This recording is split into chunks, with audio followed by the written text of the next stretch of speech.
Yes, amahoro y'Imana akomeze bane namwe shuti bakunzi b'Amavubi mwese kabisa, mwese mwariteretse kabisa kugira ngo mushyigikire kandi mumenye amakuru bavugwa mu kipe y'Igihugu Rwanda Amavubi. Iyi ni yacano ya mbere kwisi, kabisa igomba kukugezaho amakuru avugwa mu kipe y'Igihugu Rwanda Amavubi, akakugeraho kugiye kandi atavangiye, akaza ameze neza cyane, asesenguye ibintu bimeze neza cyane. Murabizi nibwo budasa bwacu, twaramenyeranye kuri The Gen TV, ubu ngubu nahanga bigiye kujya bibera.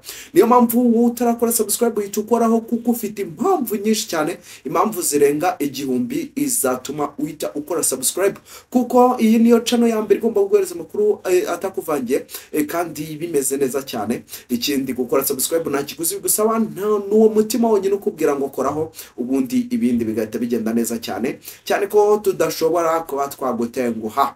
Ibintu bimeze neza cyane rero muri Kigali, ibintu bimeze neza cyane. Weekend nziza kuri mwe mwese, nubwo agakonje ariko se imvura irimo igenda iyigaragaza, ariko birumvikana we wamaze gukora subscribe ntabwo ngomba gutengwa, ngomba kugendana na ngo rugendo rw'imvura kabisa, nk'abandi mugenda guhereza amakuru maze ugashyuha ibintu bikamera neza cyane.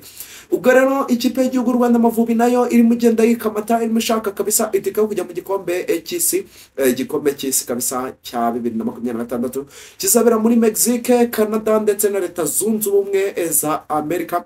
Ubwo rero abakinyi birumvikana mo bagenda bakotana, ariko bamwe barimo bagenda babasuspende nk'uko bimeze kabisa. O bita Bizimana Jihad atazagaragara mu mukino ikipe y'Igihugu Rwanda Amavubi ifitanye n'ikipe y'Igihugu ya Lesotho, nyuma yuko uyu musore amaze kwagenda yuzuza amakarita abiri y'imihondo kabisa.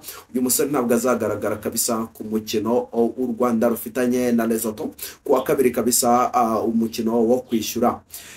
Kandi ari nako andi makuru menshi ari mu kipe y'Igihugu Rwanda Amavubi, nyuma yuko Mbonenga agize performance itari hejuru, nyuma yuko rero n'ubundi yaje mu Mavubi y'ibikemangwaho imvune yaramazemo igihe, agakina umukino umwe muri Rayon agahita aza mu kipe y'Igihugu Rwanda Amavubi, akihagera papa akaba arapfuye. Nubwo rero uyu musore Mbonenga Fitina bikagaragara yuko rwose mu kibuga yarahari nk'udahari, uburangare bwinshi birumvikana kandi nawe wamwumva, birumvikana rero uyu musore nyuma yuko rero bije kwa byagenda bigaragara, umutoza w'ikipe y'U Rwanda Amavubi yahise atumizaho igitaraganya umukinyi ukomeye cyane ukina muri Leta Zunze Ubumwe za Amerika, ariko ubu ngubu urimo genda yifuzwa n'amakipe akomeye y'I Burayi, nyuma yuko ngo yamaze no gusinya pre-contract kugira ngo abe yarekwerekeza ku mugabane w'I Burayi.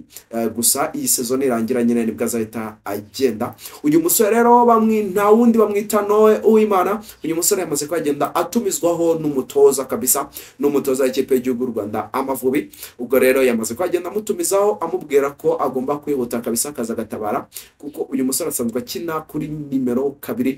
Uyu musore rero akaba akina muri Leta Zunze Ubumwe za Amerika, akina ikipe yitwa Virginia Tech kabisa ara muri Leta Zunze Ubumwe za Amerika, kuko yayigezemo mu mwaka wa 2023 mu kwezi kwa 8 ku itariki ya mbere. Uyu musore rero nibwo yaramaze kubagenda akandagira muri ikipe ya Virginia Tech. Ubu ngubu rero akaba amazemo imyaka 2 yose.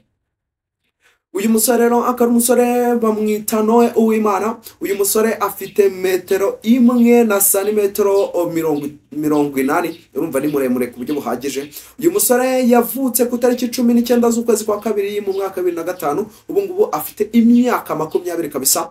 Uyu musore akaba afite ubwene gihugu bw'u Rwanda ndetse na Leta Zunze Ubumwe za Amerika.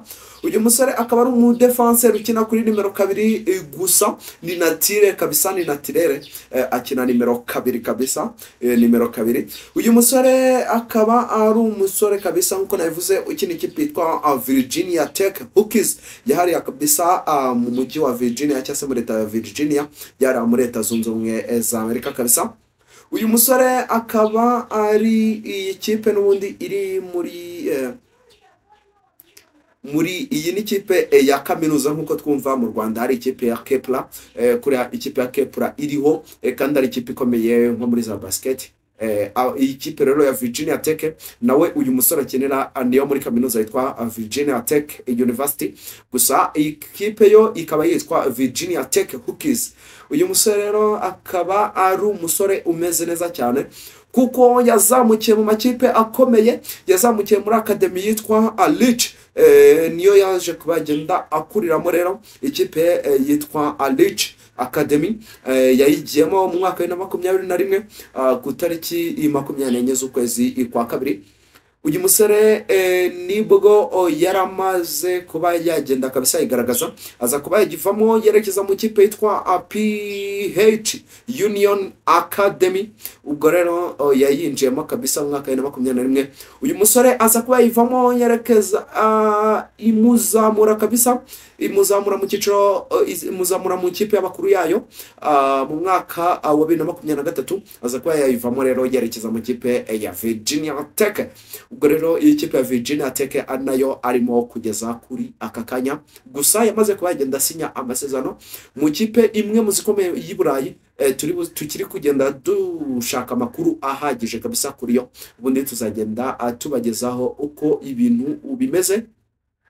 Uyu musore rero, uyu musore kabisa muri iyi sezo murabizi muri Amerika bo nibwo bari gutangira sezo, amaze kuba yagaragara mu kibuga inshuro 6, amaze kuba yakinamo imikino 100, amaze kuba yakinamo iminota 100. Uyu musore nta gitego nta assist muri iyi imikino kabisa, amaze kuba yakina uko ari 6. Akaba ari umusore wigeze guhamagarwa mu kipe y'igihugu y'u Rwanda kabisa, yahamagariwe rimwe n'uwo bita Sahabo, gusa uyu musore we aza nyine ntabwo yahise afatisha kuko iriya nimero nyine kabiri murabizi Ombolenga afite nicyo gihe yarameze neza, ndetse n'uwo bita n'umusore kabisa, n'ura musore uri muri Reyo ubu ngubu tuvugana, n'ubundi ukinana na Ombolenga ubita umusore ukomeye cyane, bari barimo nyine bagenda bapusanya kabisa ibintu bimeze neza. Ubwo rero uyu musore nibyaza kuba byamukundira, gusa ubu ngubu ameze neza, ahagaze neza cyane ko icyo gihe yari akiri mutoya, yari akiri mu myaka 17. Uyu musore afite icyo gihe imyaka 17, urumva ko ntabwo byari igihe cyiza cyane, ntabwo yari introduction nziza kuri we kabisa. Ubwo rero uyu musore kabisa nkuko onagiye mbivuga, mu makipe yagiye acamo yanyuze no mu kipe ya Philadelphia, yanyuze no mu kipe yitwa Philadelphia Union yari muri Leta Zunze Ubumwe za Amerika. Iyi kipe ya Philadelphia kuko uyu musore muri Philadelphia yakinyemo, turebe uyu musore muri Philadelphia yakinnye imikino, turebe gato, reka turebe neza cyane kabisa.